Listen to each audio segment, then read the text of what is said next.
Hi, I'm R. And I'm Jay. And today we'll be listening to Christian YouTuber VenomFangX explain why the Bible is different to other holy books and should be believed. Let's get to it.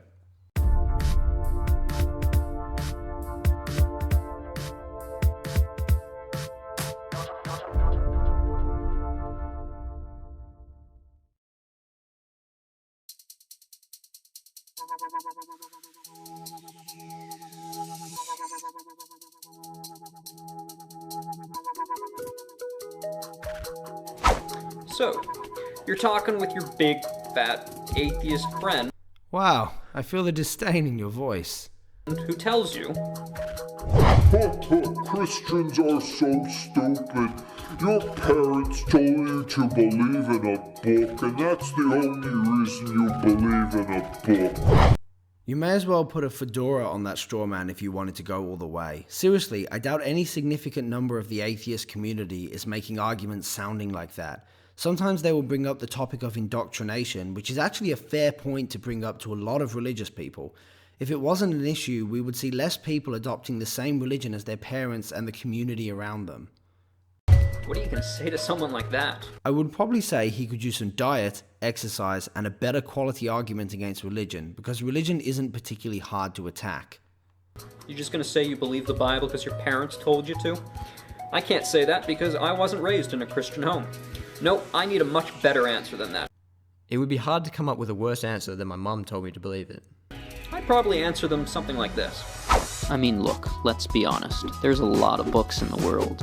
And if they're all claiming to be from God, well, how could we ever decide which one was right? I mean, how could we ever sort through it if they're all making contradictory claims to each other? They can't all be right. Maybe they're all wrong. You know what? There are a lot of books in the world, but there are very few that claim to be divine inspiration, that claim to be from God. In fact, you can count the amount of books that claim that basically on one hand. Okay, there are only a few books which claim to be divinely inspired, however that does not separate those particular texts from the hundreds which claim to know God or gods without directly stating they were inspired by God. Just because a book claims to be an authority on something doesn't make it true. It doesn't matter how many or how few books make claims for divine origins. What really matters is if they can be independently verified or not. Come to think about it, the only acceptable answer to the question, why should you believe it, is that it can be verified. Extraordinary claims require extraordinary evidence. So, evidence please. So the only question left is, what does the Bible have that these other books don't? If the answer isn't, it can be independently verified and the others can't, then your answer is insufficient. Well, let me show you.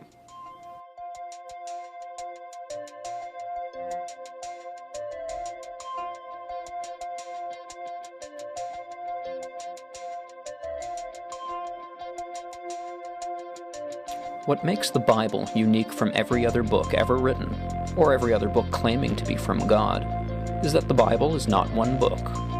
The Bible is many books. The Bible is a library.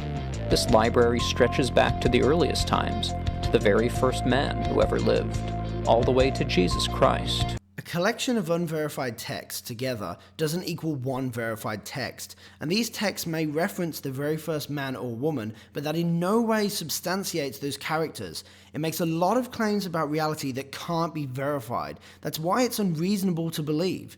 It claims to provide these things, but you would actually have to verify the claims to actually deem them believable. Who was foretold in hundreds of different ways to each and every single one of these men to whom God spoke, called prophets, and they all foretold the day when God would become a man, who we call Jesus Christ. The prophecies of Messiah are extremely vague and are terrible prophecies for a number of reasons. One of the main reasons being people could just read about the prophecy beforehand and consciously try to fulfill it after the prophecy has already been made. If you want a detailed breakdown of why the messianic prophecies of Jesus are flawed, check out the link in the description or talk to any Jewish person about why they don't accept it. The thematic unity of the whole of the Bible testifies to the person of Christ, who is himself God. If you actually read the Old Testament through to the New Testament, the character of God is vastly inconsistent. If anything, it is written as though a large number of people over different time periods were just writing stories about their own idea of what a divine being should be. And it's important to remember that a large number of so-called divine texts were excluded from the Bible because the church deemed them inconsistent or not applicable to the teachings of the Bible.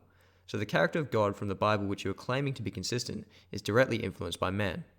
The consistency of this message and the admission of skeptics that the Bible is just one book is actually a demonstration that the whole of the Bible, written by over 40 different men to whom God spoke over a period of 4,000 years, demonstrates that the true author of this collection is none other than God himself. See, you really need to prove these things. Even if all of the stories were perfectly consistent with each other, that doesn't mean it becomes true by default.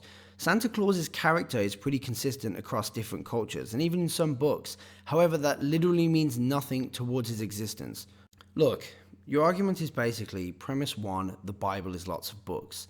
The issue with this premise is you neglect to mention that they were specifically selected by the early church to be part of the Bible as you read it now, so lots of books were actually rejected for a number of non-divine reasons. Premise 2, these books are consistent with each other. The issue with this is they aren't. I'll post a link in the description outlining biblical contradictions, or you could read the Skeptic's Annotated Bible to see for yourself. And even if they were consistent, that literally doesn't mean anything. It wouldn't be sufficient evidence that a supernatural being wrote it.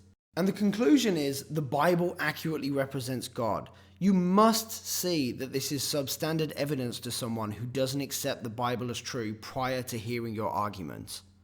After all, no human being lives over 4,000 years. Yes, but stories and characters can live over 4,000 years. And this is just an example of people writing stories over 4,000 years. Humans write stories, which is why we need hard evidence to determine which ones are not fiction. It is for this reason that we can reject those other books, because most of them claim to be from the God of the Bible, yet they were written long after the Bible, and because they contradict the Bible. You do see the special pleading fallacy here, right? There are multiple holy texts, the other ones contradict mine doesn't contradict itself, hence theirs is wrong.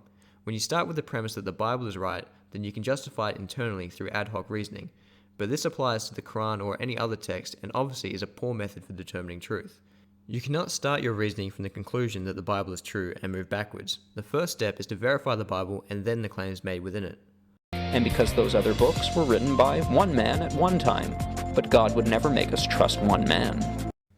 Claiming you can understand the will of such a God is extremely narcissistic, but if you're going to claim that God has some sense of logic, why would he or she trust stories to be written in languages that would ultimately die and have to be translated multiple times? Instead, God has interjected himself over and over and over again throughout the ages, demonstrating that he is the sovereign over time, and that he has revealed himself in the Holy Bible. I don't think you understand what demonstrated means. Yes, in the book you're referring to, the character of God presents itself to people. Cool story. Until you follow it up with evidence, that's all it is.